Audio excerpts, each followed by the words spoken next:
윤 대통령 탄핵 심판 선고가 벌써 몇 주째 오늘 내일 하면서 선고 이후를 걱정하는 목소리도 커지고 있습니다. 선고 결과에 따라 달라질 수 있는 상황을 법조팀 박병현 기자와 하나씩 따져보겠습니다. 자, 박 기자, 우선 어떤 결과가 나올지 가장 궁금한데 전직 헌법재판관 또 헌법학자들한테 물어봤다고요?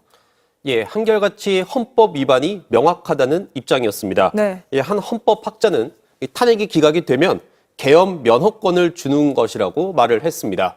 전직 헌법재판관은 헌법기관 자체를 무력화하려고 했던 시도 그 자체가 헌법 위반이라며 일반적인 법률가라면 탄핵 기각 논리가 가능할 수 없다고 일축했습니다. 네. 헌법기관인 국회나 중앙선관위의 계엄군이 투입돼 점거를 시도하려 한 자체가 헌법 위반이라는 겁니다. 또 다른 전직 헌법재판관은 중대한 탄핵 사유가 있다며 사실관계는 TV를 통해 다 지켜보지 않았냐고 말을 했습니다. 그렇습니다. 또 요건이 안 된 계엄령 선포, 국회 통고 절차도 지키지 않은 것 모두 탄핵 사유라는 전직 헌법재판관의 의견도 있었습니다. 또 다른 전직 헌법재판관도 국가 존립에 문제가 생겨야 계엄을 하는 것이지 정권 존립에 문제가 생겼다고 해도 되는 것이냐며 계엄 선포가 헌법 위반이라는 입장을 밝혔습니다. 기각되면 계엄 면허권을 주는 거라는 말에 많은 분들이 동의할 것 같은데요. 근데 또 선고 결과가 늦어지면서 우려가 나오고 있는 것도 사실입니다. 가장 큰 우려 중 하나가 2차 계엄 가능성이죠.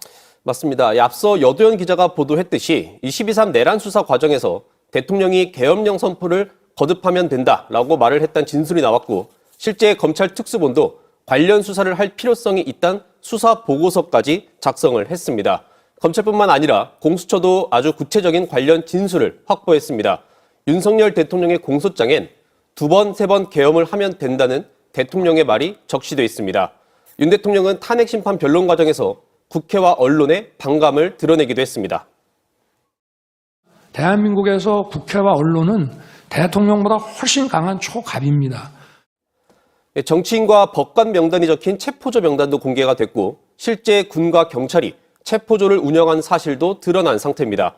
대통령의 직무 복귀가 실제적인 위험이 될 수도 있는 겁니다. 탄핵 심판과 별개로 내란죄 형사재판은 이제 시작이잖아요. 이 재판은 직무에 만약에 설사 복귀를 한다 하더라도 받아야 하는 거죠? 맞습니다. 그렇게 되면 사상 처음으로 현직 대통령이 형사재판을 받는 모습이 연출됩니다.